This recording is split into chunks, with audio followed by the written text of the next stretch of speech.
final months of 2018 saw some company annual general meetings that delivered some pretty dramatic shareholder outcomes. Judith Fox from the Australian Shareholders Association joins me today to have a look at this situation a little bit more in detail. Welcome, Judith. Thanks, Joe. Well, I think it was pretty well reported that the three banks had some pretty significant shareholder backlash. What was the main driver behind this, do you think? Well, obviously, a lot of it was the feeling coming out of the Royal Commission, but it was very much focused around the remuneration packages. So what we saw was a massive 88% vote against on the NAB remuneration report. I mean, that's the highest ever for any listed company. ANZ 34%, and we can talk about why that was so much lower. And Westpac got 64% against it, again, massively high. Yeah.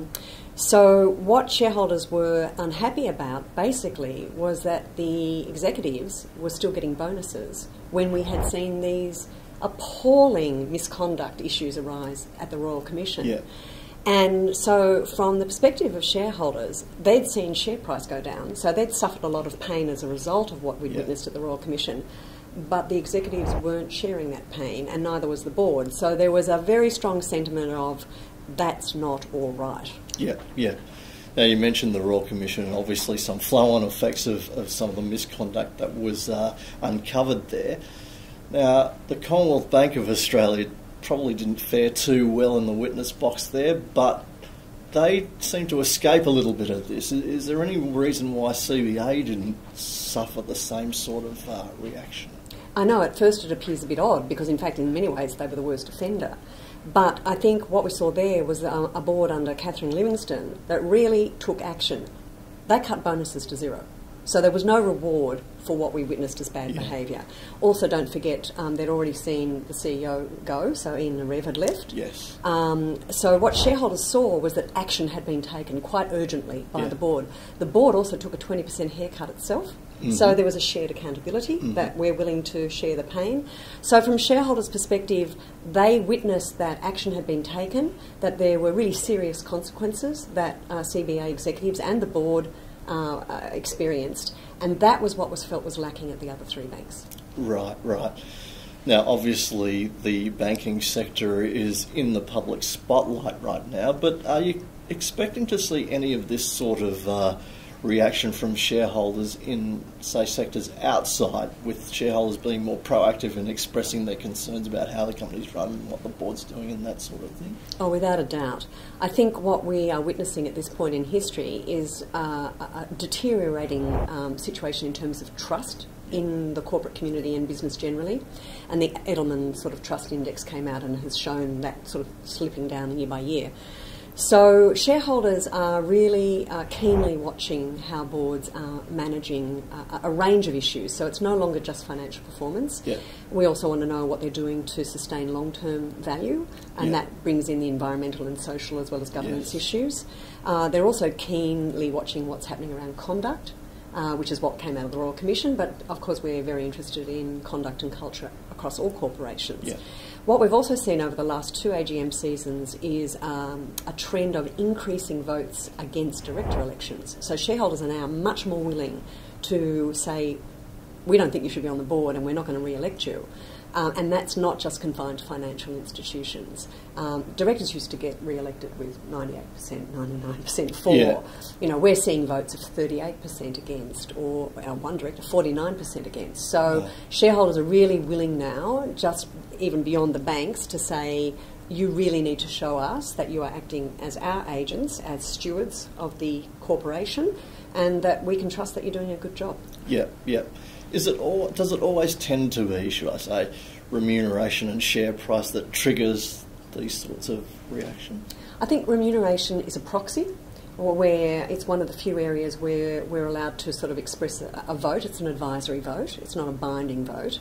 But therefore it becomes a proxy in many ways for what we think is happening in other areas as well. So shareholders don't have that many rights. You know, we've got this advisory vote on the remuneration report, and we are allowed to vote on director elections. But otherwise, there's not many other avenues for us to express discontent or dissatisfaction. Obviously, there's engagement. Australian Shareholders Association engages with the chairman of ASX 200. Other institutional investors do as well.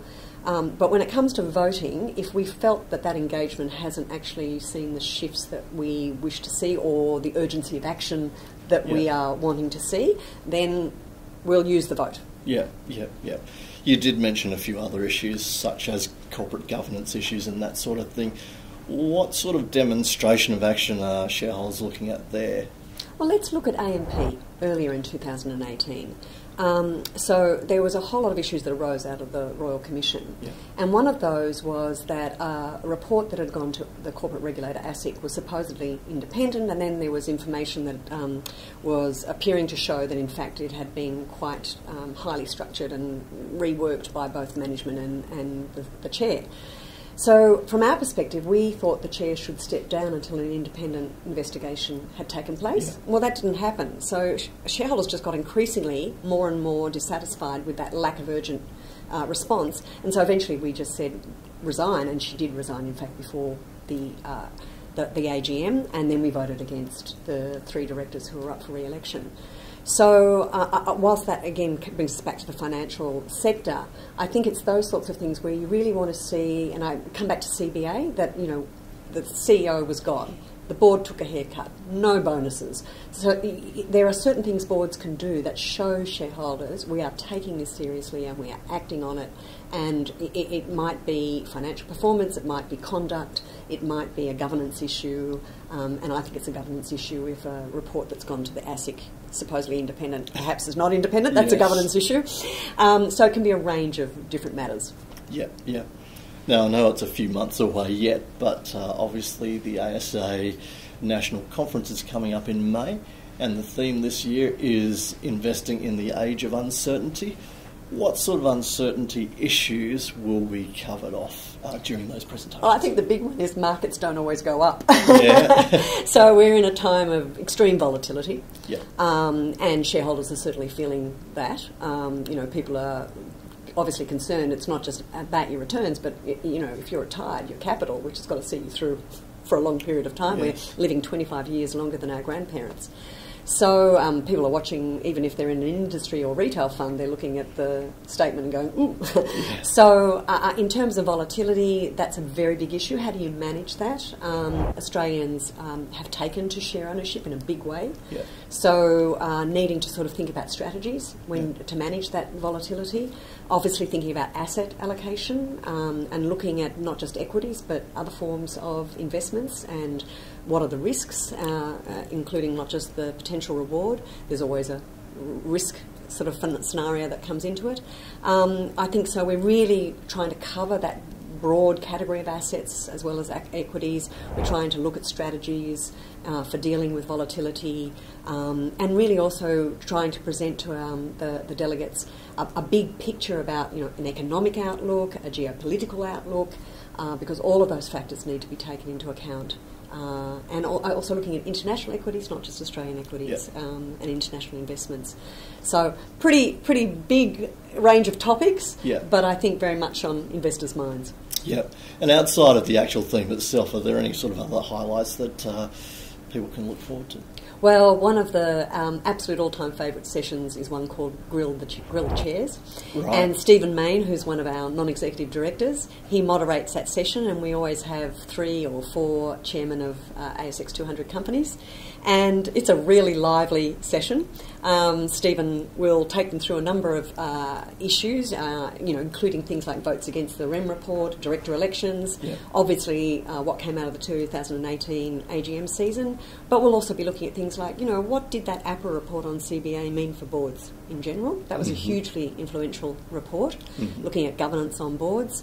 What does the Royal Commission mean even for companies outside of the financial sector? So I think that's going to be a very lively session. Sounds really good, Judith. The ASA National Conference is taking place in Melbourne at the Grand Hyatt in Melbourne on Monday the 21st of May and Tuesday the 22nd of May. If you'd like to find out a little bit more about the event or actually register for the event, please visit the website on screen now and you shall get all your information from there. Other than that, I'd like to thank you very much for your time today, Judith, and we all look forward to the conference in May. Thanks, Darren. It's been great to be here.